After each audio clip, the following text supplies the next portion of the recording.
Bonsoir. Bonsoir, Rabbi David. Alors, juste pour les personnes qui se joignent à nous juste ce soir, on a commencé déjà dans Hachem plusieurs shiurim. Je pense qu'on est au quatrième, au moins le quatrième shiur. Et on a commencé, je pense que c'est même le cinquième. On a commencé la semaine dernière à la Chot Muktzeh.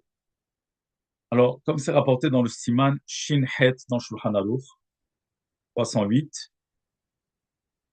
les halachot mouksé sont des halachot qui sont compliquées. Il y a énormément de détails et on va essayer, Bezrat Hashem, au fur et à mesure de les clarifier. Et je vais juste reprendre ce qu'on a commencé la semaine dernière, c'est-à-dire un peu une introduction sur les halachot de mouksé elles-mêmes.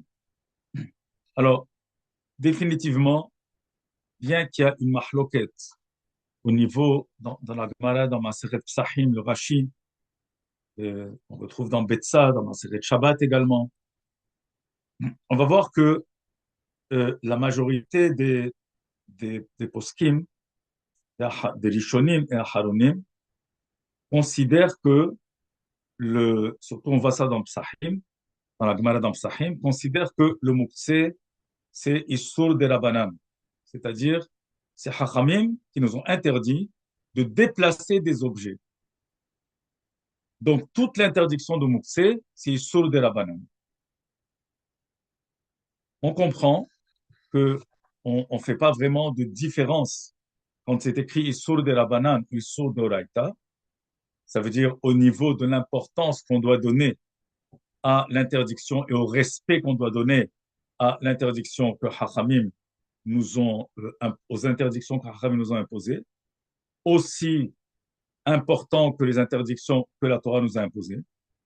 Par contre, on verra que dans la halacha, il y a des cas où on dira safek, sfeka d'oraita le humra, et sfeka de rabanan le kula.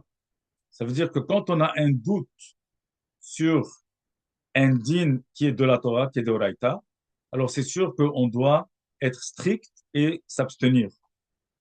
Sfeka de la banane, lorsqu'un safek dans un din, dans une interdiction de la banane, dans ce cas-là, on dira sfeka de la banane la kula, on sera plus, euh, c'est-à-dire on ira plus on se permettra de le faire. On sera plus indulgent. On va donner des exemples.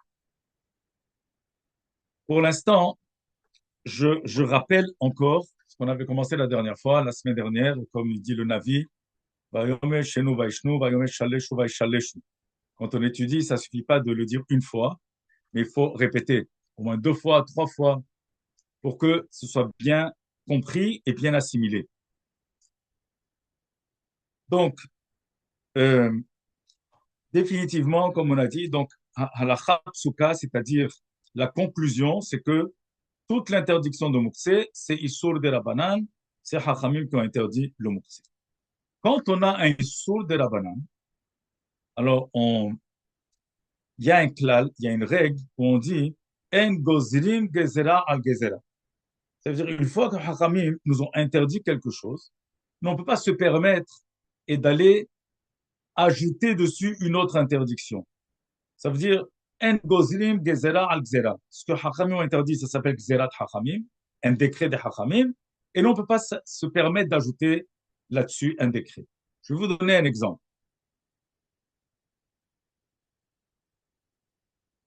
qui n'a rien à faire avec Moutsé, mais qui est plus dans la halachot de Issour Vetel, dans la kashrut, et la halachot de Basar Behalav, mélange de lait et de la viande. On a un din de Issour Mareta'ayin. Que veut dire Mareta'ayin? C'est qu'on n'a pas le droit d'agir et de faire quelque chose qui ressemblerait à une interdiction de la Torah. Je vais expliquer. On a déjà parlé de ça. On n'a pas le droit de faire cuire de la viande de bœuf, de la viande d'agneau, peu importe, dans du lait d'amande si on ne prouve pas que c'est du lait d'amande. Comment est-ce qu'on prouve que c'est du lait d'amande? Là, Allah nous dit, il faut laisser des amandes crues à côté, posées à côté. Comme ça, celui qui vient et nous voit en train de cuire la viande dans du lait d'amande, comprend tout de suite que c'est pas du lait de vache et que c'est du lait d'amande et qu'on n'est pas en train de transgresser une interdiction de la Torah de faire cuire. Alors, vous pouvez très bien me dire, mais la pêche Maya Galia, Akadosh Baruch Hu, c'est très très bien que ce que je suis en train de faire, c'est en train de cuire du lait d'amande avec de la viande et qu'il n'y a aucune interdiction. Alors, pourquoi est-ce que je dois tenir compte de ce que penseraient les gens?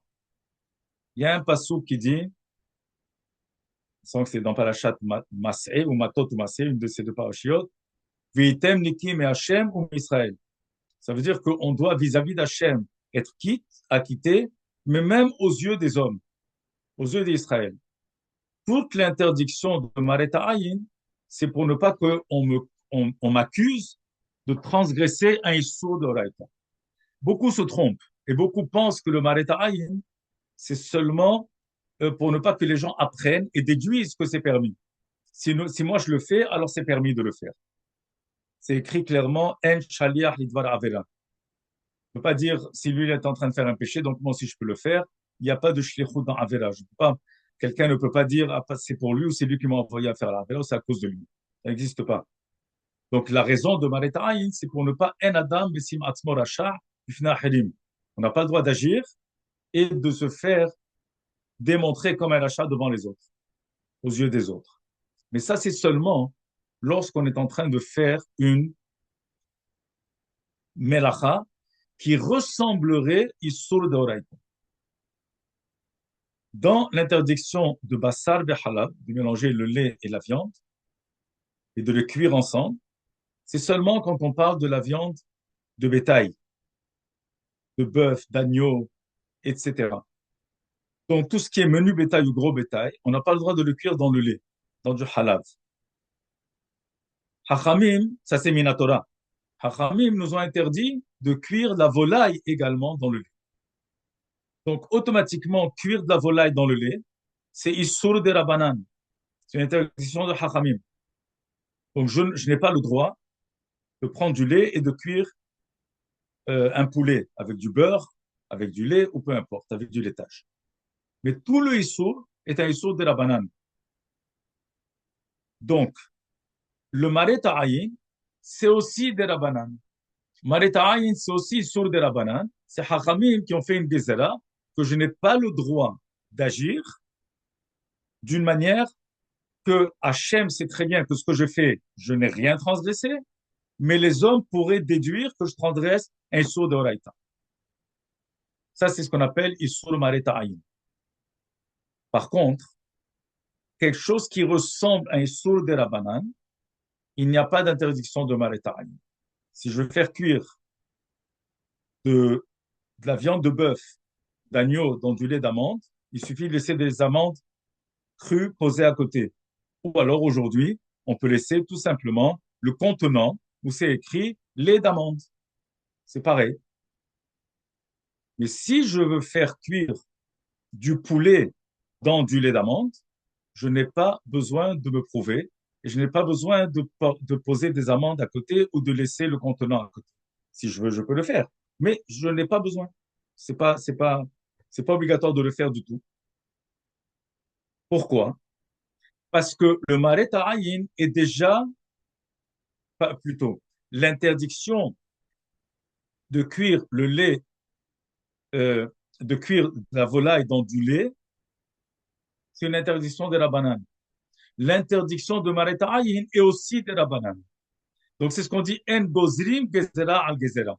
Déjà l'interdiction de cuire la volaille dans du lait, c'est de la banane. Le maret ayin aussi il est de la banane. Automatiquement, on dit en gozrim gezera al gezera. On ne peut pas ajouter un de la banane plus un autre de la banane dessus, en gozrim. Maintenant qu'on a compris le principe, on va comprendre donc puisque pour le din de Mouktsé, c'est un sourd de la banane, alors oui, bien sûr, il faut être mahmir, il faut faire très attention au Mouktsé et bien connaître la halachot et vous allez voir toutes les nuances et les différences qu'il y a dans l'interdiction de Moukse et les catégories qu'il y a. Mais n'oubliez pas qu'à la base, c'est une sourde de Rabbanan. Donc, qu'est-ce qui se passe si j'ai un safek, j'ai un doute? Est-ce que l'objet, il est Moukse ou il n'est pas Moukse? Maintenant, si j'ai un doute parce que je ne connais pas la halakha, par ignorance, j'ai un doute, c'est un problème. Nul n'est censé ignorer la loi et on ne peut pas dire que c'est un safek. L'ignorance n'est pas un safek. Par contre, j'ai un doute si cet objet Huksa, et je vais expliquer exactement la notion du Mukse, qu'il doit déjà être Mukse euh, déjà depuis avant Shabbat. Et on va bien expliquer. Donc, si on va dire que j'ai un safek, est-ce que cet objet, Huksa l'ifne Shabbat, est-ce qu'il était Mukse déjà avant Shabbat? Il était prédestiné à être Mukse déjà avant Shabbat? Ou pas? Je ne sais pas, je ne suis pas sûr. Ça veut dire, c'est pas un safek dans la halakha. C'est un safek dans la metsiout. C'est un safek dans, dans le cas. Est-ce que il était Mukse avant Shabbat ou il n'était pas Mukse avant Shabbat? Donc, dans ce cas-là, l'objet, il est safek Mukse, safek lo Mukse. C'est un safek de la banane. La kula, on peut être plus indulgent. Voilà un exemple de ce fait de la banane. Je dis en général, et on arrivera, Bezrat Hashem, à avoir des cas précis. Maintenant, je reprends pour ceux qui n'étaient pas là la semaine dernière et très rapidement, que clairement, c'est sur le de la banane. Dans tous les cas, il n'existe pas de Mukse de Oraita. Ça n'existe pas. Tous les cas de Mukse sont des cas de Mukse de la banane. C'est pas comme la vie de Rashi. Rashi enseigne dans la Gemara, dans Psahim, dans, pardon,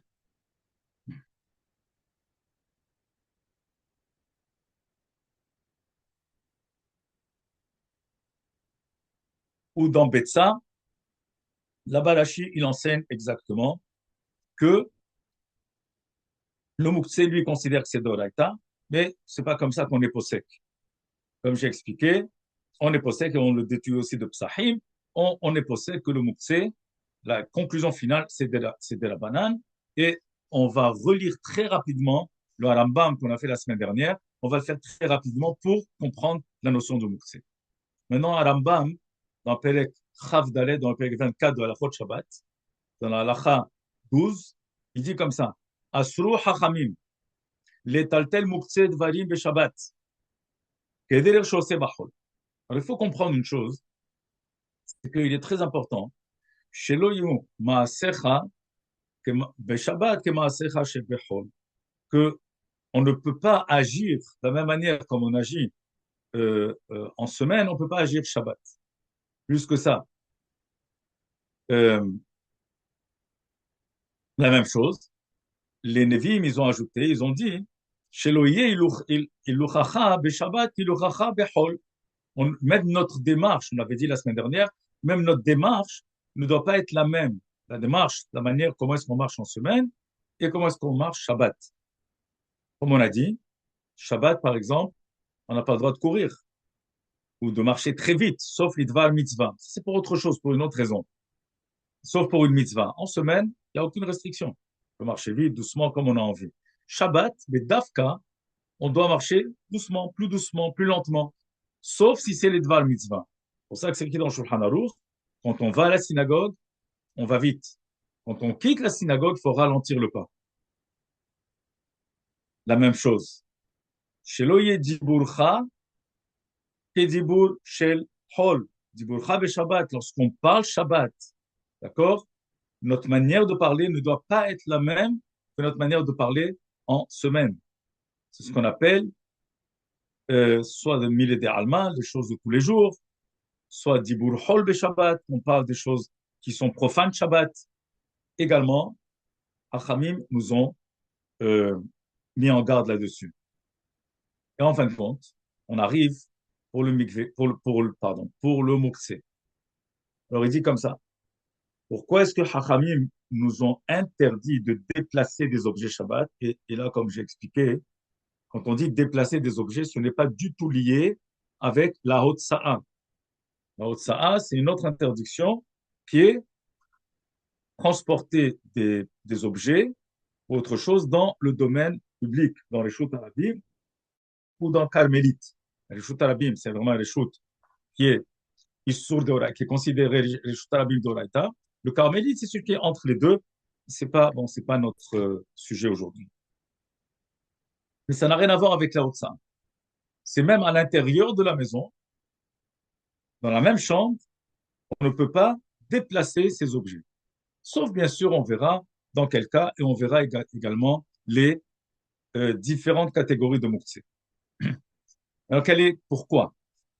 Je dis parce que si on nous autorise de déplacer ces objets, de toucher ces objets, qui peuvent nous amener, qui pourraient nous amener à faire une melacha Shabbat, à faire un travail interdit pendant Shabbat, on peut s'oublier et donc on pourrait se laisser aller et faire la melacha Shabbat et on pourrait même transgresser le melacha d'Oraïta, ou de la banane ou d'Oraïta, comme on va voir.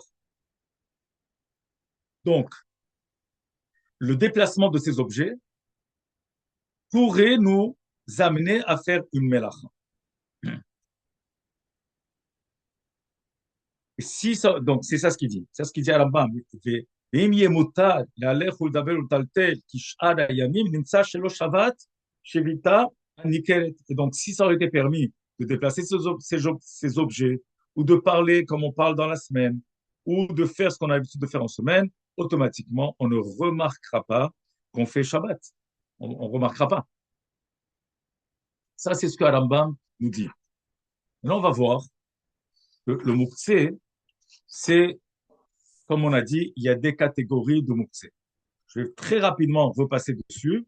Et ce soir, on va s'attarder sur la première catégorie de Mouktsé, qui est ce qu'on appelle Mouktsé Mehamad Hisaron Kis. Et je vais expliquer. Donc d'abord, on va parler de toutes les catégories. Il y a 6 catégories de Mouktsé. La première, c'est ce qu'on appelle Mouktsé Mehamad Hisaron Kis. Qu'est-ce que c'est Mehamad Hisaron Kis? C'est un Mouktsé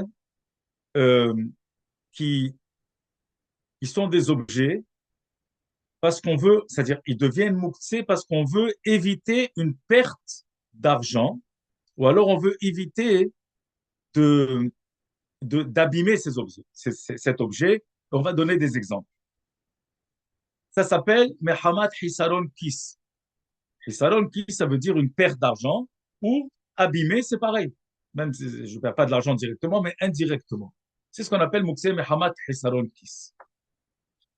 Il y a un deuxième cas de mouktsé, c'est Keli Shemelarto le Issour. C'est un instrument ou un objet ou euh, un ustensile, peu importe, avec lequel, qui est précisément fait pour une melacha, pour des melachot. Et cet objet, il est précisément des outils, par exemple. On va voir quels outils. Des outils, on peut faire que des melachot avec.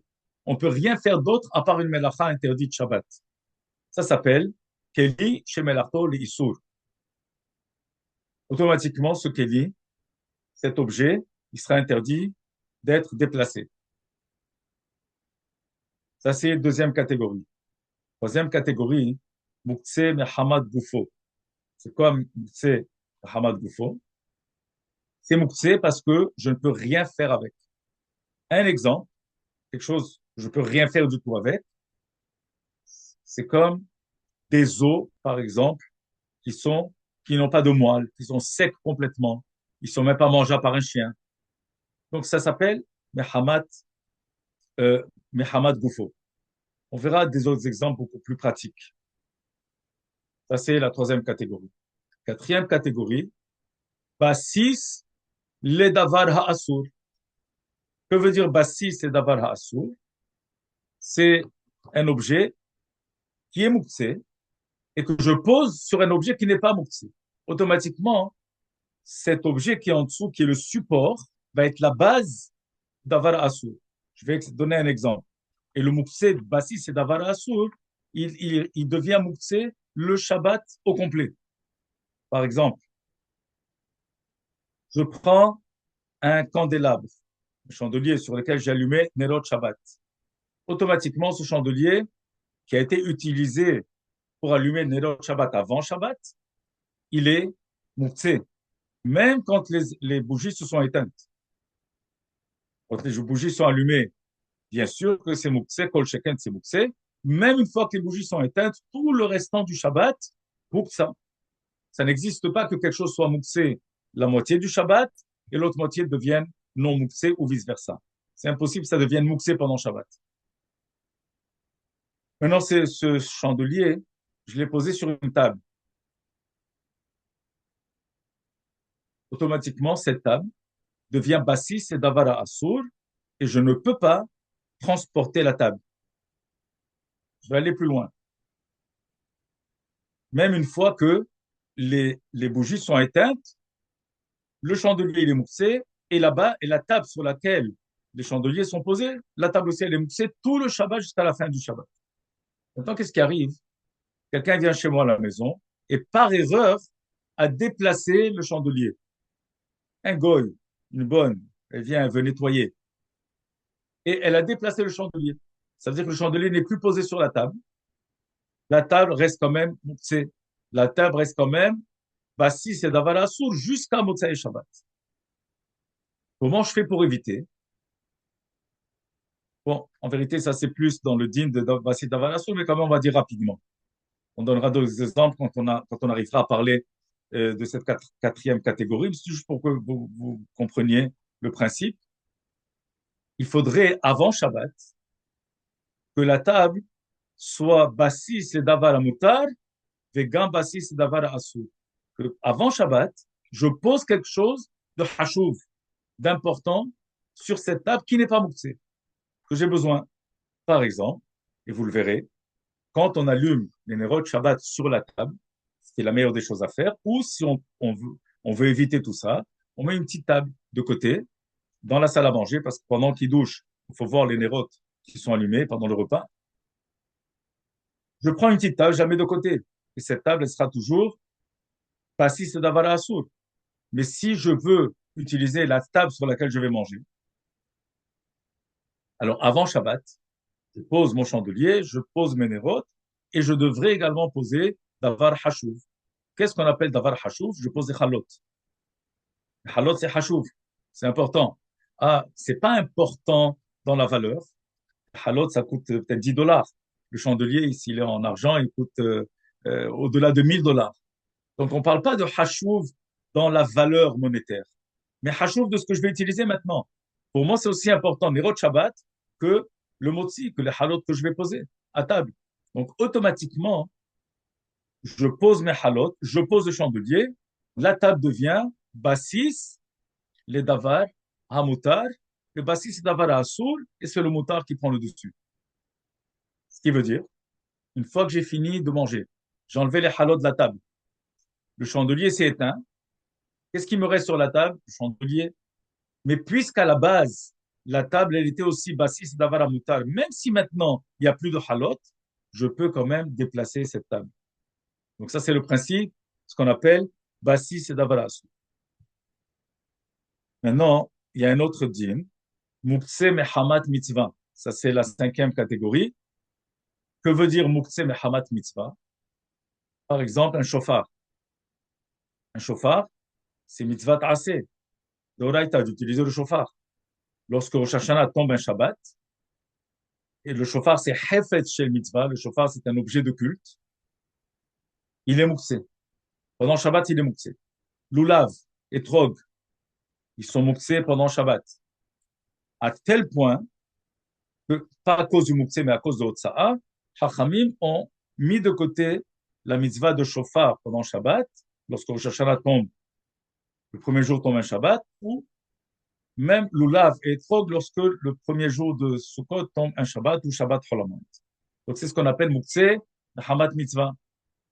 Et à la fin,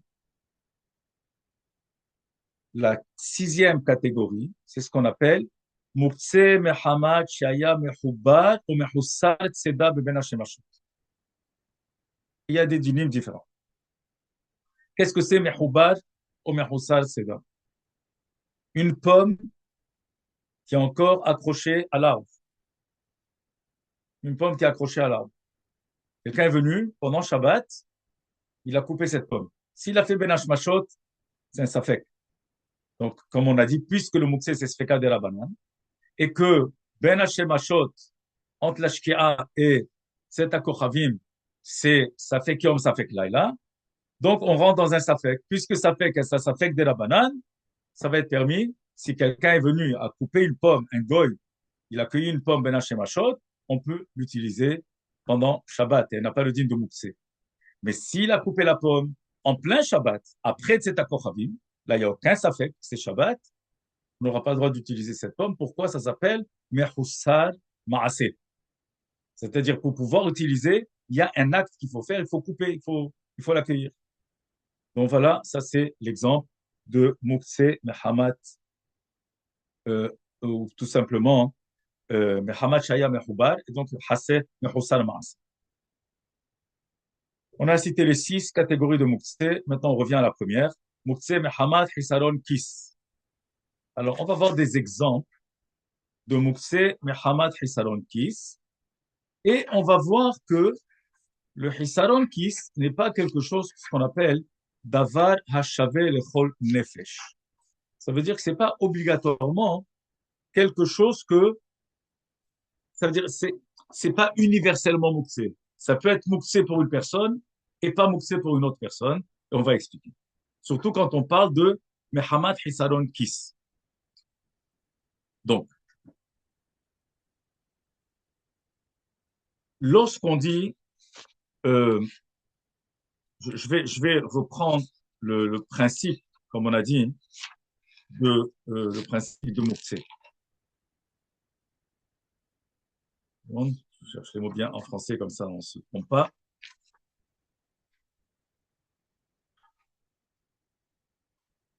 Alors, le din de Mukse, c'est ce que on ne peut pas euh, déplacer un objet, par exemple, euh, parce que j'ai déjà décidé avant Shabbat que cet objet, je n'ai aucune nécessité de cet objet avant Shabbat. Donc, à partir du moment où je n'ai aucune nécessité avant Shabbat, donc ça rentre dans un din de Mukse. Donc, c'est ça l'idée de Mukse. Ça veut dire euh, que déjà avant Shabbat, j'ai déjà catégorisé cet objet de Mukse. Maintenant, on va voir le din de Mukse Mehamat Hisaron Kis, comme on a dit, c'est-à-dire lorsqu'il y a euh, une perte d'argent ou qu'on ne veut pas user et utiliser ce mukse. Je vais rapporter un exemple qui va vous paraître très anodin et qu'on ne pourra pas comprendre aujourd'hui, mais on va quand même donner l'exemple pour comprendre le principe. Alors, le principe, comme on a dit, c'est quand on parle de Mukse Mehamat Hisaron Kis, il y a un exemple qui a été rapporté. Mais avant de donner cet exemple, je vais juste faire une introduction pour que vous compreniez. On m'a raconté quelqu'un qui l'a vécu. Il y avait un grand rave qui était le Hav Beddin, le Dayan de la ville de Sofrou, au Maroc, Rabbi David Ovadia. Après, il est parti, il était dans plusieurs villes. Après, il est parti en Eretz Israël. Il était rave à Yerushalayim. Il est décédé il n'y a pas très longtemps, oui, plus d'une dizaine d'années. Au Hachem, il était centenaire. Il était venu nous donner un shiur à Yerushalayim. Quand j'étais au collège, venu nous donner un shiur. Et il a raconté quelque chose d'extraordinaire. Il a raconté qu'il y avait un rave, Rabbi Yosef Benaïm, qui était un rave de Fès, et qui a écrit énormément. Juste pour vous situer, Rabbi Yosef Benaïm, il est niftar en 1962. C'était le beau-père de ma tante. Mon oncle, c'était son fils, le mari de la sœur à mon père, la plus âgée. était marié avec le fils de Rabbi Yosef ben Ami, qui a écrit énormément. Il a écrit Malchet Banan, un lexique des rabbins, de tous les rabbins du Maroc. Il a fait comme Shem Gedolim, il a fait comme le Hida qui a fait Shem Gedolim. Lui, il a fait sur tous les rabbins du Maroc. Et comment il a fait? C'est pas comme aujourd'hui. Vous cliquez, vous mettez le nom de tel, et on va vous sortir toute sa vie. Et il fallait faire des recherches. Comment il a fait pour faire des recherches? Sur chaque rave, on parle des rabbanim de 2 siècles avant lui, 3 siècles avant lui. Il a fait des recherches, d'abord tous leurs écrits. Ils n'ont pas tous imprimé, ils n'ont pas tous édité. Il y avait des manuscrits dans les Batédines, il y avait des manuscrits dans les tribunaux rabbiniques, des jugements, des cas de jurisprudence, ou des drachotes qu'ils ont écrits à la main. Et donc, il a fait ses recherches. Et après, pour savoir l'année de naissance et l'année de décès, il n'y avait pas vraiment des états civils comme on a aujourd'hui. Alors, il passait des semaines et des semaines dans les cimetières à écrire, à recopier ce qu'il y avait sur les tombes. La date de décès, la date de naissance, la date de décès, etc. Et où est-ce qu'il écrivait? Sur quoi il écrivait? Il n'y avait pas de cahier disponible. C'était très cher. Nous, on a grandi avec les cahiers qu'on achetait, etc. Aujourd'hui, ça n'existe plus tout ça. Mais ceux de ma génération, on a grandi avec, il fallait écrire toutes les leçons, etc. sur des cahiers. Et c'était pas cher. On achetait des cahiers, bon, cher au début de l'année scolaire. Euh, on achetait tout ce qu'il fallait. Et ceux qui n'avaient pas les moyens, il y avait des poupotes, il y avait des organismes dans la communauté qui donnaient aux enfants tous les, tout ce qu'on avait besoin, de tous les objets scolaires qu'on avait besoin. Pour ceux qui avaient besoin, les crayons, les cahiers, etc. Mais dans son temps à lui, on parle dans les années 1940, il n'y avait pas de cahiers. C'était rare, c'était difficile. Alors, ça existait, mais il fallait les économiser. Qu'est-ce qu'il a fait pour pouvoir écrire? Il a demandé à tous les parents de la communauté de lui donner, à la fin de l'année scolaire, de lui donner les reliures des cahiers. Alors, comme je dis, ceux de ma génération vont se rappeler qu'il y avait dans les cahiers, il y avait les feuilles pour écrire, mais il y avait une reliure en carton un peu plus épaisse. À l'arrière, d'ailleurs, il y avait les tables de multiplication, si vous vous rappelez. Et donc, la première page était vide, la première page intérieure était vide, et la dernière page était vide intérieure. Derrière, il y avait la table de multiplication, et la première page, c'était écrit cahier. Alors, il allait récolter chez tout le monde qu'on lui donne ses papiers, ses feuilles de carton, si on veut, pour écrire dessus. Tellement c'était difficile d'obtenir, tellement il y avait la ranu. Vraiment, ils étaient pauvres, ils n'avaient pas. Donc, et c'est comme ça qu'il a écrit, imaginez-vous, tout ce qu'il a écrit. Il fallait récolter des feuilles de papier. Nous, quand on parle aujourd'hui de feuilles de papier, on les jette, on ne tient même pas compte sans faire attention. Mais il y avait des époques où il n'y avait pas. Et donc, chaque feuille de papier est une feuille hashuva, une feuille importante qu'on ne veut pas gaspiller, pas faire de gaspillage. Alors, pour nous donner l'exemple de Davar, Moukse Mehamad Hisaron Kis, Hachamim ont rapporté l'exemple d'une feuille de papier. Une feuille pour écrire dessus. Une feuille de papier rentre dans le din ou rentrer dans le din de Hisaron Kis. Que veut dire Hisaron Kis? Je ne peux pas utiliser cette feuille et la gâcher, l'utiliser sans raison. Je fais très attention de la garder. Je fais très attention de ne pas la gaspiller pour rien, de faire du gâchis. Alors, comment je fais attention? Qu'elle ne se salisse pas. Je fais attention qu'elle reste toujours bien gardée quelque part. Shabbat, je n'ai rien à faire avec une feuille de papier blanche. Shabbat, on ne peut rien faire avec. Donc, on ne peut rien faire avec, on ne peut pas écrire dessus. Écrire, c'est melacha de si on a écrit 2 lettres ensemble qui ont un sens, qui veulent dire un mot. Si on a écrit une lettre, c'est Issoud de la banane, c'est Assoud. C'est Issoud, pardon. Si on a écrit une lettre, c'est un Issoud Torah. Mais on n'est pas Hayav de Korban. Quand est-ce qu'on est Hayav de Korban? D'amener un Korban, si on a écrit 2 lettres qui ont un sens. Et ça doit être intentionné. Un minimum, la majorité des mots ont au moins 3 lettres. Mais il y a des mots avec deux lettres, comme des noms. Shem. Shem, c'est un nom. Mais Shem, c'est un nom qui est aussi dans Shimon. Comment est-ce qu'on écrit Shimon? Shin, Mem, Ain, Vav, Nun. Alors, soit on compris Shem, qui c'est Shem, c'est le fils de Noah, un des fils de Noah. Donc, c'est un prénom qui n'a rien à faire avec Shimon. Maintenant, quelqu'un, Shabbat pour vous aussi, pour donner une idée, qu'est-ce que c'est Melechet Mahashev et Asla Torah. La Torah nous a interdit une melacha qu'on fait intentionnelle. Maintenant, quelqu'un, il prend Shabbat, il s'oublie, il prend une plume, il commence à écrire. Il avait l'intention d'écrire Shimon. Il a écrit Shem, Shin Mem, deux lettres. Tout d'un coup, il se rend compte. Quelqu'un vient dire Shabbat Ayom. Shabbat Ayom, tout de suite, il jette la plume, mais la question est, il a écrit deux lettres. Maintenant, ces deux lettres, est-ce qu'elles ont un sens ou elles n'ont pas de sens? Shem, il a commencé à écrire Shimon, il a écrit Shin Mem. Shem a un sens. Shem, c'est un nom en lui-même. Mais puisque son intention n'était pas d'écrire Shem, son intention était d'écrire Shimon. Donc ça s'appelle pas Melechet Mahashevet. Il n'avait pas l'intention d'écrire Shem, il avait l'intention d'écrire Shimon. C'est assourd, ce qu'il a fait, mais il n'est pas trop de Korban. Donc, une feuille de papier, si on n'écrit pas dessus, il n'y a pas de melacha. Pourquoi est-ce qu'elle devrait être mouxée? Elle n'est pas mouxée. Je peux faire l'encre pour être mouxée. Un crayon est mouxé. Un crayon avec de l'encre dessus est mouxé. Une plume sans encre, oui, elle pourrait être mouxée, mais à quoi elle me sert maintenant? Alors c'est le Hamad Hisron qui s'en va voir. Mais si j'ai une feuille de papier stamposée, pourquoi est-ce qu'elle devrait être mouxée?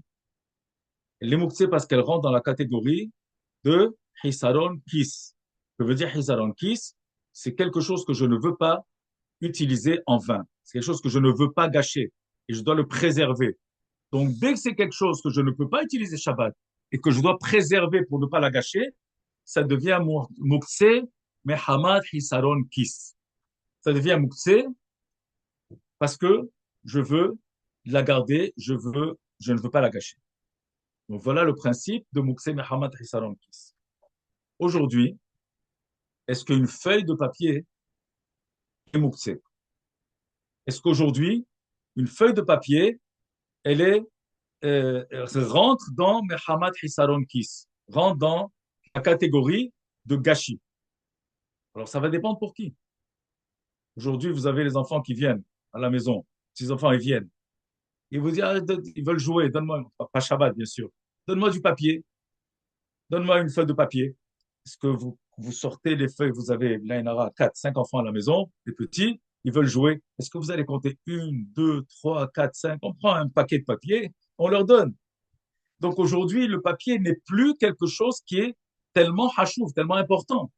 Donc si c'est pas important et que je n'ai pas du tout l'inquiétude de préserver une feuille de papier, donc ce n'est plus dans la catégorie de Mukse Mehamad Hisaron Kis.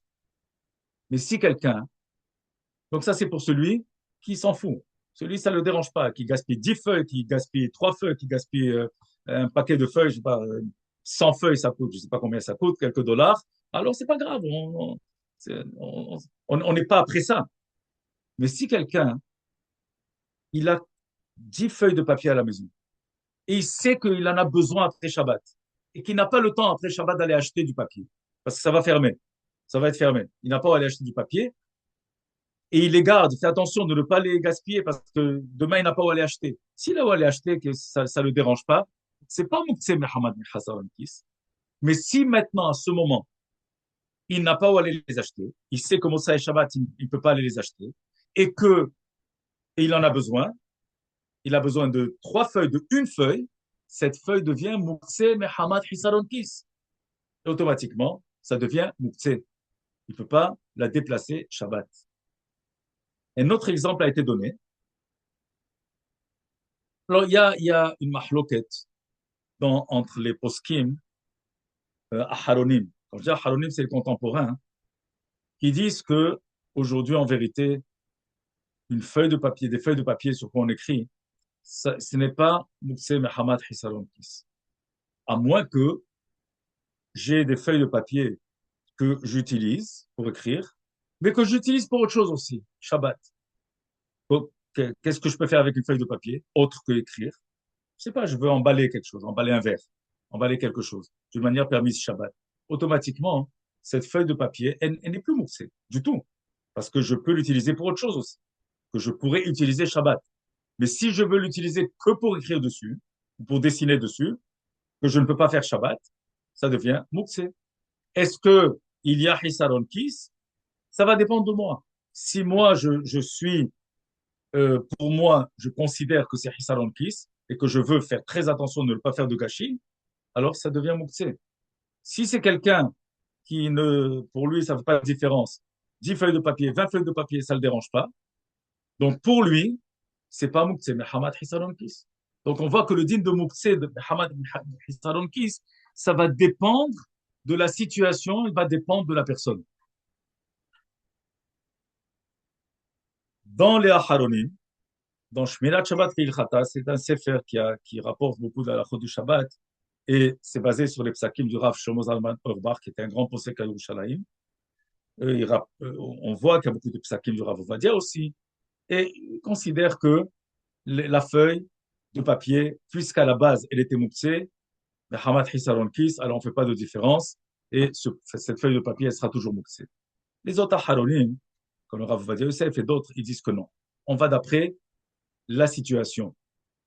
Et d'après la situation et d'après les personnes.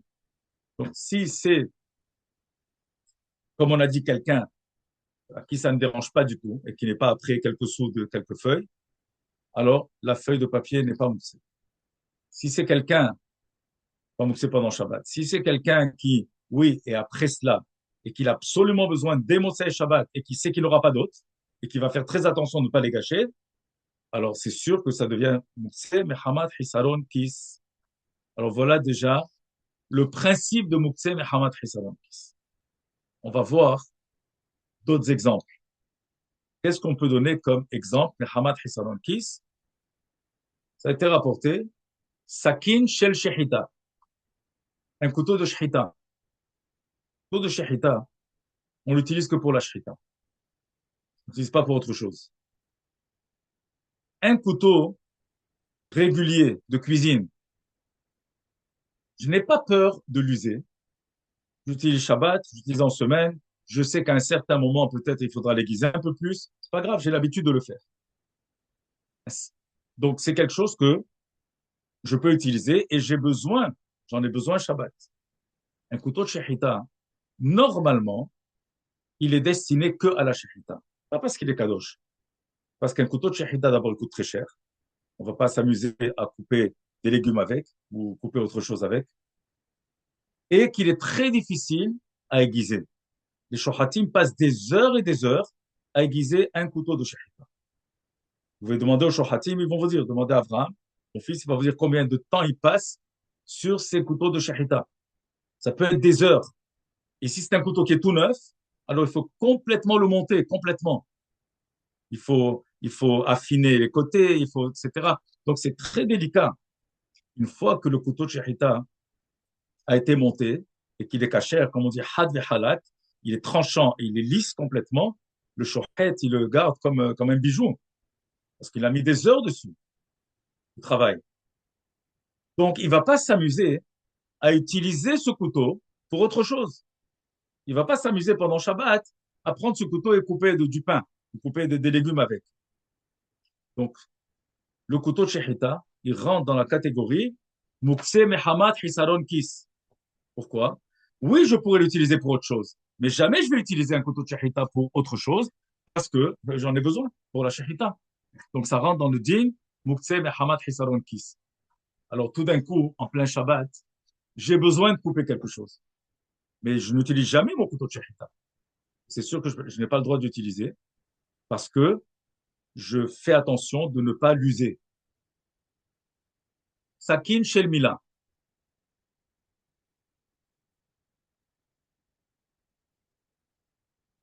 On a parlé euh, la semaine dernière, il y a 2 semaines, Mila Shabbat.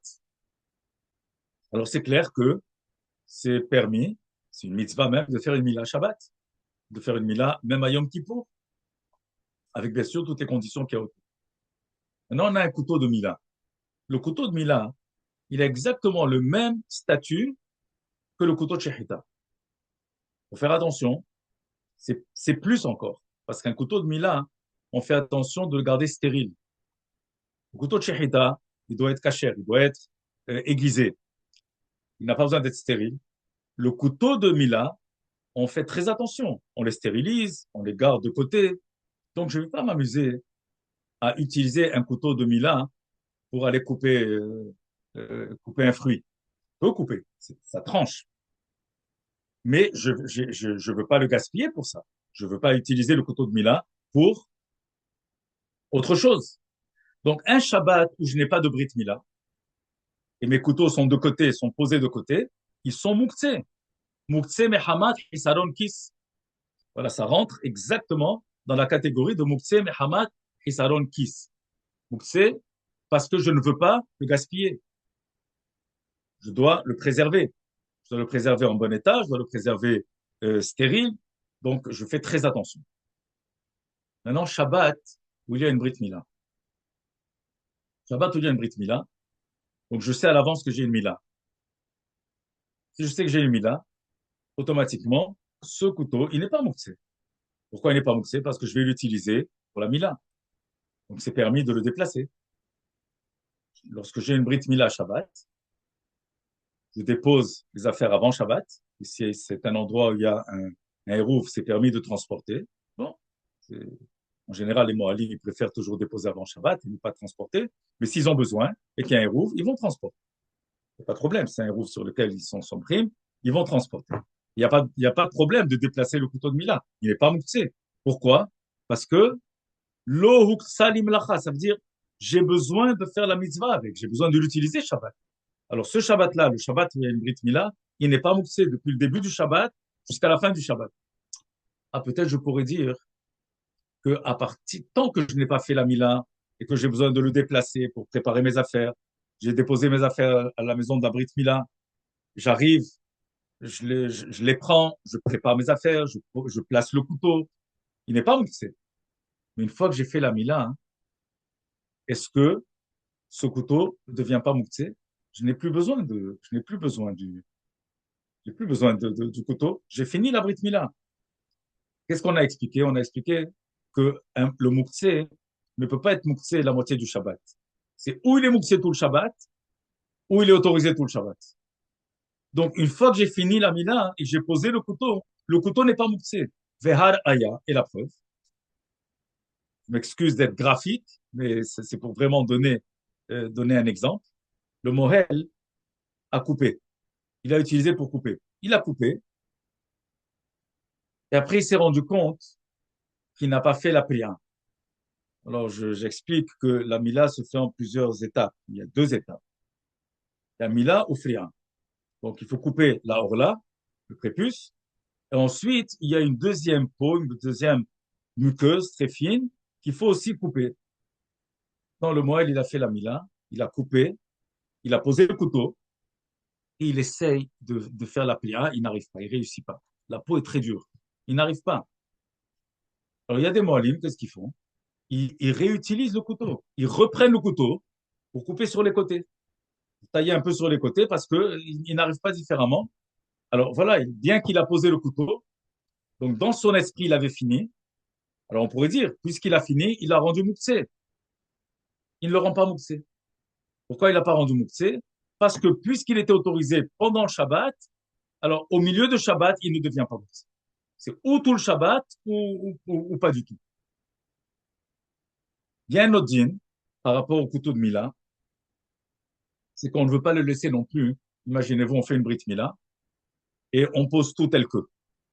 Il y a des poskim qui vont dire qu'une fois qu'il a posé le couteau, ça y est, il n'a plus besoin du couteau de Mila parce que ça redevient Mukse Mehamat Hisaron Kis. Parce qu'il veut préserver son couteau, il ne veut pas l'utiliser encore, il ne veut pas qu'on l'utilise. Certains diront, puisqu'il a posé, ça devient Mukse. Si ça devient Mukse, alors qu'est-ce qu'on fait? On le laisse là où il est? On a fait une brit mila, il y a plein de monde autour, il y a des enfants qui tournent, qui traînent. Ce que je vais laisser, j'ai fait la mila le matin, j'ai fait la mila à midi, à 2 heures d'après-midi. Shabbat est long. Et je ne peux pas laisser un couteau comme ça traîner. C'est mesoukan, c'est sakanat nefashot. C'est dangereux. Donc, dans ce cas-là, ceux qui sont mahmirim, ils diront de le prendre qu'il a hadiyad, de le prendre, de le mettre dans un sac. Et puisque dans ce sac, il y a autre chose aussi, le cartable du mois, il y a autre chose. Il a des feuilles avec les piotim qui ne sont pas mouxées. Il a d'autres choses qui ne sont pas mouxées. Automatiquement, il a mis là-dedans, il peut le déplacer et le mettre en sécurité. On n'est pas, c'est-à-dire, on tient pas vraiment et on dit que une fois que c'était pas mouxé, c'est pas mouxé, on peut le déplacer, le mettre de côté, de préférence le faire qu'il a hariad et le mettre dans le sac avec d'autres choses et automatiquement le sac n'est pas bassis et davara soul. Il y a des choses permises dans ce sac, des choses interdites aussi, comme comme les chalotes le candélabre. Donc voilà encore un deuxième cas de ce qu'on appelle muktsé, mais hamad, isaron, kis. Pour revenir au cas des des feuilles de papier. En général, les communautés, les rabbinim, ont des lettres, de papier à lettres avec des entêtes de lettres. Ils ont fait imprimer à l'avance, préparer leur nom, avec là où est-ce qu'ils sont, leur titre, et leur fonction, etc., avec les entêtes de lettres. Les entêtes de lettres, on en a besoin, on les utilise pas comme tastam pour jouer avec. Si les enfants ils viennent nous demander du papier pour jouer, pour écrire, s'amuser, on n'avait pas leur donner des entêtes de lettres. Donc, on fait une différence entre un papier qui est stam, qui n'a pas une entête de lettres, et un papier qui a une entête de lettres et que vous en avez besoin. Vous ne voulez pas stam les gaspiller. Donc, les feuilles simples, si on n'y tient pas tellement, ce n'est pas Mouksé Mehamad Hisron Kis. Par contre, les feuilles avec les entêtes de lettres, ça peut être Mouksé Mehamad Hisron Kis. Pourquoi? Parce qu'on en a besoin. C'est Hachouv. Un autre cas de Mouksé, Mehamad Hisron Kis. Un chèque. Un chèque, mais c'est pas de l'argent. C'est pas de l'argent, un chèque. Puisque ce n'est pas de l'argent, peut-être c'est pas Mouksé, mais du fait que je fais très attention de ne pas perdre le chèque, de le garder toujours bien en sécurité, parce que si je le perds, c'est Hisaron Kiss. Je sais pas aujourd'hui si un chèque c'est tellement important, on fait tout tellement électroniquement, etc. Je sais pas quelle importance on pourrait donner à un chèque aujourd'hui. Mais il y a 20 ans, un chèque, c'est hachouf. Un chèque, c'est comme de l'argent. C'est pas de l'argent, mais c'est comme de l'argent. Ça a une valeur. Alors, peut-être à l'époque, un chèque, c'était hachouf. Et donc, je fais très attention de le mettre en sécurité, de le garder, de ne pas le perdre, qu'il ne se déchire pas. Alors, ça rentre dans Hisaron Kiss. Je fais très attention de ne pas le perdre, de ne pas le déchirer. Donc, automatiquement, il devient moussé. Aujourd'hui, je ne sais pas la vérité. Je ne peux pas vous répondre. Avec tout ce qui se passe aujourd'hui, tout l'avancement, c'est pas grave. Quelqu'un m'a donné un chèque, je l'ai perdu. Il va me faire un virement. On s'arrange autrement. C'est plus tellement hachou. Shtarhov. Ça, c'est intéressant. Qu'est-ce que c'est un shtarhov? C'est une reconnaissance de dette. J'ai prêté de l'argent à quelqu'un. Et on a fait un shtar. On a fait une traite. On appelle ça des traites. On fait une traite, par exemple, Plony, telle personne, je sous-signé, etc., reconnais avoir emprunté de telle personne tant d'argent, et c'est signé. Hatoum, Katour et Hatoum. C'est signé, c'est officiel. Il y a des edim à l'époque, un shtarhov, une reconnaissance de dette doit avoir des edim. Une ketouba, c'est un shtarhov. Ketouba, c'est shtarhov. C'est très important, la ketouba. Je pense que la ketouba, elle peut être considérée comme muktsé. Hamad Hisaron Kis, on joue pas avec une ketouba. On fait attention de la garder bien en sécurité. Alors peut-être ça rentre dans Hisaron Kis. En tout cas, des reconnaissances de dette. C'est sûr que je fais très attention à ne pas les, c'est-à-dire de ne pas m'en servir. Et donc, en général, c'est des choses auxquelles on y tient. Et quand on y tient, on les garde quelque part, on les met dans un endroit où ça va être en sécurité. Donc ça devient Mukse, Mehamat, Chisaron, Kis, la même chose.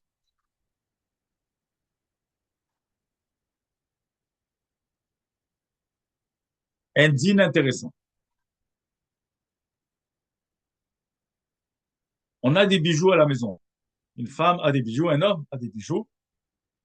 C'est toute une Mishnah dans Masechet Shabbat, Bambe Isha Yotzet Shabbat. Qu'est-ce qui est permis de porter Shabbat et qui sera dans un domaine public, bien sûr, et qui ne sera pas considéré comme Otsa'a.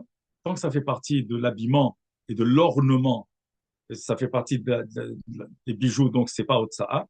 Si on les porte comme des bijoux, la manière comment il faut les porter, chaque bijou, comment est-ce qu'on le porte. Les bijoux ne sont pas muktzeh. Et pourtant, ça a de la valeur.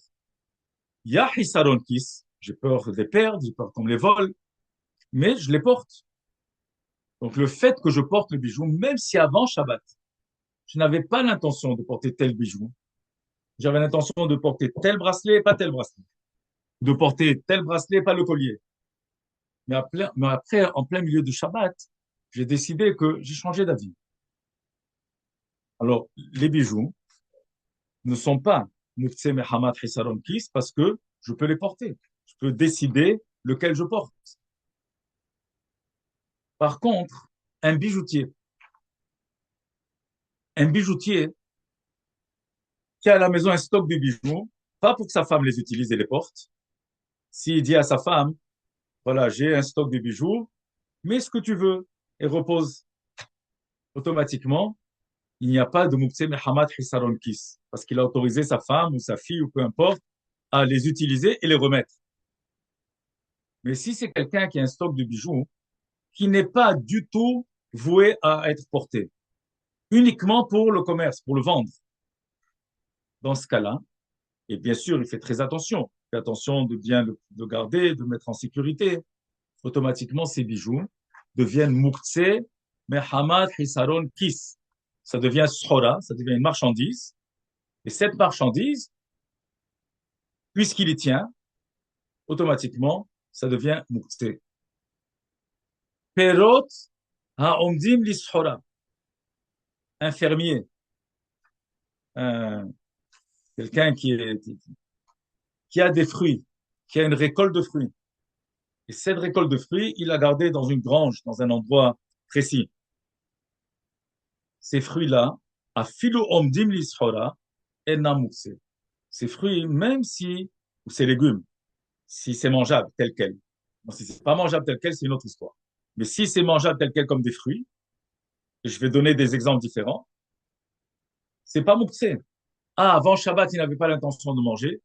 Il s'est dit ça, c'est uniquement pour vendre. Mais puisque c'est mangeable, avant Shabbat, ça, ce n'est pas mukse. Pourquoi? Parce que peut-être Shabbat, il va changer d'avis et il va vouloir prendre. Tout d'un coup, il a des invités qui se présentent. Alors, il va aller chercher des fruits pour les servir, même de sa marchandise qui est destinée à être vendue. Automatiquement, ces fruits ne sont pas muktzeh. Par contre, des fruits qui ne sont pas mangeables comme ils sont. Par exemple, des amandes amères. Mais on connaît pas, oui, on connaît, nous on connaît, des amandes amères. Certains ne connaissent pas ça. Ou d'autres choses. Les amandes amères qui ne sont pas mangeables telles qu'elles sont, jusqu'à ce que un certain temps va passer, ou alors il va falloir faire quelque chose avec, ou elles sont destinées à autre chose, mais comme elles sont maintenant, elles ne sont pas mangeables. Automatiquement, ces amandes sont muktzeh pendant Shabbat, parce qu'elles ne sont pas consommables. Un autre dîne très intéressant de muktzeh mehamat hisaron kis. Ça va vous paraître drôle, mais on va voir cet exemple. C'est l'exemple de Erev Pesach shechal liot Shabbat. Comme l'année qui est passée, la veille de Pessah était Shabbat. Ça veut dire que la Haggadah, c'est Motzai Shabbat. Et on a des matzot. Ils ne sont pas mangeables Shabbat. Pourquoi ils ne sont pas mangeables Shabbat? Parce que Erev Pessah, on ne peut pas manger des matzot. On n'a pas le droit de manger des matzot. Oui, on peut les manger al pidin. On ne peut pas les manger à partir du matin, oui. On ne peut pas les manger à partir du lever du jour. Donc on sait qu'elles ne sont pas consommables jusqu'au soir. Et on a des matzot, la matzah shmura. On a obtenu de peine et de misère 3 matzot shmurot ou 6 matzot shmurot pour les starim. Et le reste, on consomme de la matzah régulière. Ces matzot-là, qui ne sont pas consommables Shabbat, qui vont être consommables Motzai Shabbat, mais que pendant tout le Shabbat et avant Shabbat, j'étais très, très, très attentif et je fais très attention à ne pas les déplacer, ne pas les bouger. Oui, je les bouge, mais en faisant très attention de ne pas les casser. Pourquoi je ne veux pas les casser? J'ai besoin des shlemot, j'ai besoin des matzot complètes pour les starim. Automatiquement, ces matzot, elles sont mouktsé, mais hamad hisaron kis. Ce Shabbat-là, pas les autres Shabbatot. Parce que les autres Shabbatot, j'ai le droit de manger des matzot. Donc, puisque je peux les consommer, elles sont consommables, elles sont pas mouktsé. Mais le Shabbat, qui est Erev Pessah, on n'a pas le droit de manger de matzot. Assour, les chol matzot. Donc, c'est interdit de les manger. Et puisque je fais très attention qu'elles ne se cassent pas, donc elles sont mouktsé. Et ça devient mouktsé, mais hamat, hisaron, kis. Sauf si, Baruch Hashem, il y a le shefa comme on a aujourd'hui. Au mon temps, enfin de mon temps aujourd'hui, mais il y a 50 ans ou un peu plus, pas 50 ans, peut-être oui, 50 ans, euh, c'était rare de pouvoir obtenir des matzot shmurot.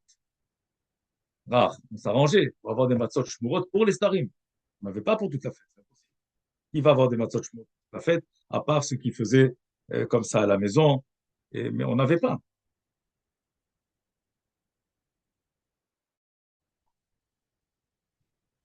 Donc, on recevait 3 matzot, et si on avait de la chance, 6. On recevait 3 matzot pour les starim, matzah shmura pour les starim, et automatiquement, c'est quelque chose qu'on faisait très attention de ne pas les casser, de ne pas qu'elles ne tombent pas, qu'elles ne se prennent pas, que de l'eau ne tombe pas dessus. Donc, le Shabbat, uniquement le Shabbat, si dans l'année où le Shabbat est la veille de Pessah, tout ce Shabbat-là, ces matzot-là sont mouktsé. Et ça rentre dans la catégorie de mouktsé, mais Hamad Hisaron Kis. Voilà encore un autre exemple de mouktsé, mais Hamad Hisaron Kis. Ça peut être mouktsé ce Shabbat-là et pas les autres Shabbatot.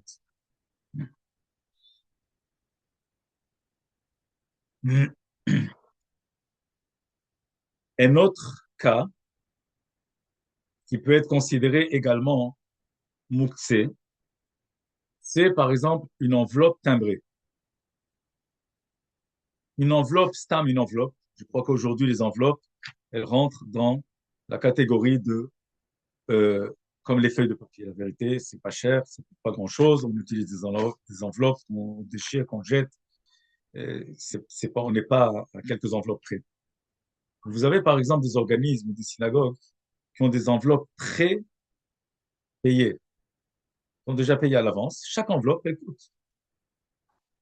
Non, il y a une question, il y a une chéla très intéressante. On va dans une synagogue et les gens font des nédavot, montent à la Torah. Le monde n'a pas notre cher Cohen, Daniel Guindi, qui a une manière permise de se faire des simanim pour s'assurer les nédarim de chacun. Et des grandes synagogues, il y a beaucoup d'invités, un Shabbat Khatan, un Shabbat Kala, un Shabbat Bar Mitzvah, dans l'Eretz Israël, il y a beaucoup de monde qui vient.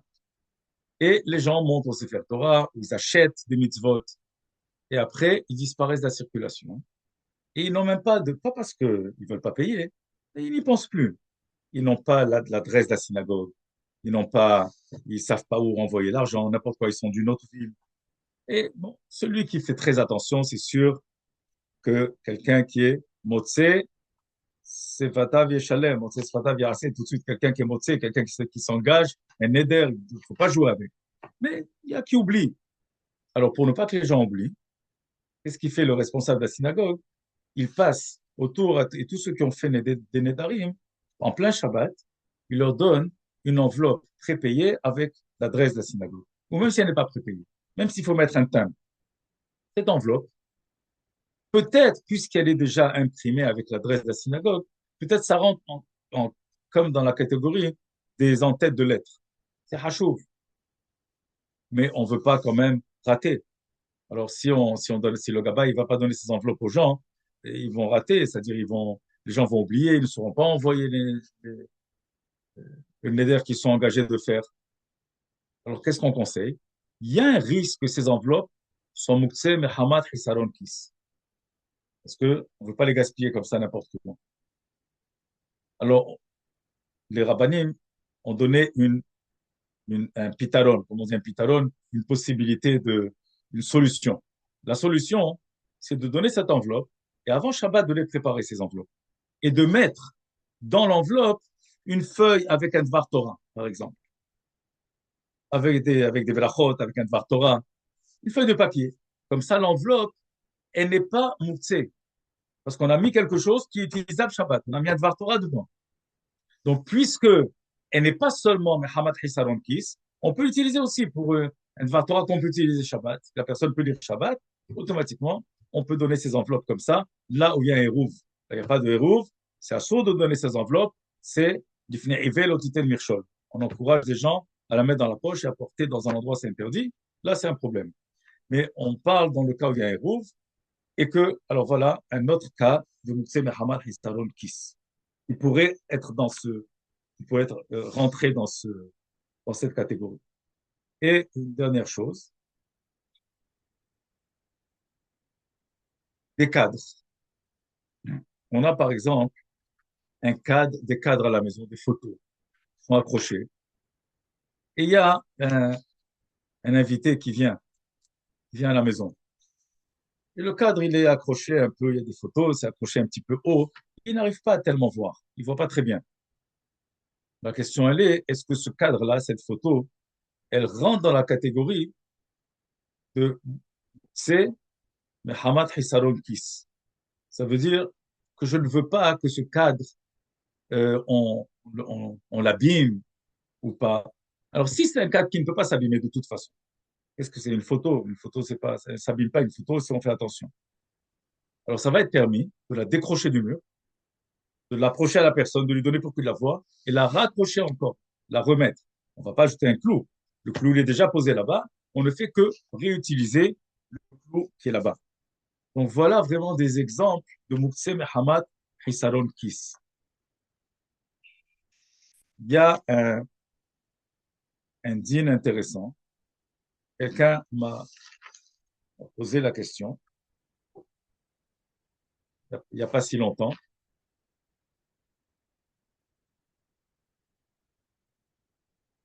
Le rabbi distribuait des dollars. Les dollars, c'est de l'argent. C'est un dollar. Et l'argent est mouxé. Même si un sou, même si aujourd'hui on peut rien faire avec un sou, mais plusieurs petits sous peuvent faire 20 sous. Donc, l'argent, c'est mouxé et les couleurs. Tout le monde est d'accord de dire que l'argent est mouxé. Un tzaddik m'a donné un billet de 1 dollar. Symbolique, mais c'est un vrai dollar. C'est pas stam des dollars qu'on a imprimés comme ça. Un vrai dollar que je peux utiliser. Mais je veux garder ce dollar. Et dans mon esprit, je ne veux pas du tout l'utiliser. Je ne vais jamais me débarrasser de ce dollar. Je vais toujours le garder comme une belacha. Alors, est-ce que ce dollar maintenant, dans mon esprit, je ne veux jamais acheter avec? Pour moi, il est kadosh. Kadosh, je ne vais pas aller donner ce dollar pour acheter quoi que ce soit avec. Donc, puisqu'il rentre dans la catégorie de quelque chose que je ne veux pas utiliser, pour la melacha d'acheter, du Shabbat, massa ou matan, c'est interdit. Interdit de faire du commerce. Et que dans mon esprit, l'eau ça, je ne veux pas du tout l'utiliser, est-ce que je peux porter ce dollar Shabbat? Est-ce que je peux le déplacer? Le porter, bien sûr, dans un endroit bien érouve. Ou est-ce que je peux le déplacer? C'est un dollar, j'ai écrit dessus, reçu telle date. C'est sûr, je ne vais pas aller le gaspiller. Dans ce cas-là, est-ce que ça rentre dans le din de Moukse ou ça rentre pas dans le din de Moukse? Alors, ma réponse était, ça rentre dans le din de Moukse parce que même si dans mon esprit, je veux plus acheter avec. C'est-à-dire, dans mon esprit, il n'y a plus de valeur de 1 dollar. C'est une valeur beaucoup plus qui n'a pas, c'est une valeur sentimentale. Puisque c'est une valeur sentimentale et que je fais très attention de ne pas l'user comme ça, stamp ou rien, peut-être que ça peut rentrer dans le din de Mukse Mehamad Hisaron Kis. Je ne veux pas que quelqu'un stamp le prenne et le gaspille, l'utilise, le déchire ou le salisse, etc. Donc, même s'il n'est plus Mukse, parce que je ne vais pas acheter avec, mais il pourrait être Mukse également à cause de Mehamad Hisaron Kis. Ça, c'est ce que j'ai répondu. Et d'après mon humble avis, ça reste dans la catégorie de Mukse pour une autre raison. Mais ça reste quand même Mukse qu'on ne peut pas déplacer. Par exemple, quelqu'un a encadré 1 dollar. La machine a encadré. Comme j'ai parlé tout à l'heure d'un cadre, une photo. J'ai le droit de prendre ce cadre, de le déplacer, de le ramener et de le remettre en place. Alors, quelqu'un a encadré 1 dollar. Il a écrit la date qu'il a reçue, etc.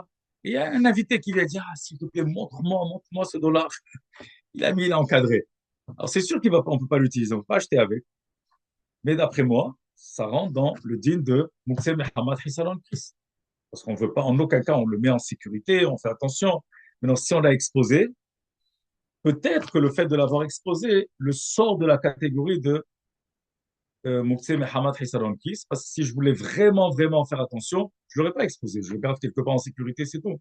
Alors, à limite la bête, comme on dit, je ne suis pas très sûr. Il faut bien réfléchir dans quelle catégorie ça rentre. Et est-ce qu'on peut dire que ça rentre dans Mukse Mehamad Hisaron Kis ou pas? Je ne suis pas tellement sûr s'il est encadré. Mais s'il n'est pas encadré, qu'il est gardé dans un tiroir, c'est sûr que c'est Mukse Mehamad Hisaron Kis. Voilà. Donc, ce soir, on a couvert le principe, pas tous les cas, parce qu'il y a beaucoup de cas, mais le principe de la halakha, c'est de Muktzeh ou d'autres halachot, c'est que quand on connaît le principe, on est capable après d'être Medame Milta les Milta. On est capable ensuite, ah, je connais le principe de Muktzeh Mehamad Hisanon Kis, donc je peux savoir, et ça rentre dans telle ou telle catégorie. Zat Hashem, la semaine prochaine, on fera le prochain din de Muktzeh, qui sera le deuxième, c'est Keli Shemelato Leisur, c'est-à-dire un Keli qui est un outil qui n'est fait que pour faire une melacha interdite. Parce qu'il y a des Kelim, on peut faire une melacha permise, mais aussi une melacha interdite.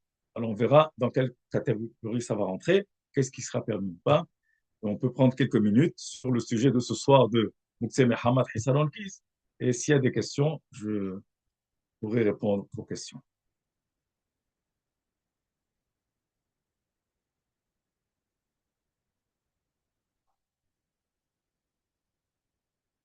Bon, ça a l'air que tout est clair. Sauf Alors, s'il n'y a pas de questions, s'il n'y a aucune question, Ezrat Hashem, on se retrouve. Rabbin Banon, Oui, en revenant aux bougies, quand on le met sur un buffet, est-ce que le buffet il devient lui-même mouktsé ou est-ce qu'on peut prendre s'il y a des fourchettes dans des tiroirs en dessous? très bien, c'est une très bonne question. Alors, c'est une très bonne question. J'ai expliqué tout à l'heure que quelque chose qui est bassiste c'est d'avara. En vérité, c'est pas vraiment le sujet de ce soir, mais puisque j'en ai parlé, j'ai touché un petit peu. Quand on fera bassiste et d'avara, on parlera plus dans les détails, mais je vais quand même vous répondre tout de suite. On a expliqué tout à l'heure que pour que Bassis et Davara Assour, pour que le support et la base de quelque chose d'interdit qui est Mouksé soit aussi interdit, il faut que ce soit uniquement le support de quelque chose d'interdit. Maintenant, un buffet a d'autres choses à l'intérieur. Dans le cas où vous dites, il y a des tiroirs, on a de la vaisselle, on a d'autres choses. On a d'autres choses à l'intérieur qu'on a besoin de prendre. Automatiquement, à la base, même si j'ai posé les Nerot Shabbat dessus, c'est pas Mouktsé et Davara Assour, parce que c'est pas Bassis et Davara Assour, parce qu'il y a d'autres choses qui sont permises à l'intérieur du buffet, automatiquement, c'est permis. Plus encore, ce qui est interdit, c'est de déplacer ce buffet. Mais si je fais seulement que ouvrir un tiroir, il n'y a pas de problème. Revenons à la table. j'ai une table qui est Bassis et Davarasu, oui, mais j'ai un tiroir dans cette table. Une table avec un tiroir. Le tiroir est vide. Avant Shabbat, il est vide. Ou on va dire, j'ai des birkonim dedans ou n'importe quoi. Donc, il n'y a aucun problème d'ouvrir le tiroir tant que je ne vais pas bouger la table. La table ne va pas être bougée. Donc, j'ai pas de problème de tirer le tiroir. Voilà. Je pense que ça a Ok, répondu. merci beaucoup. Voilà.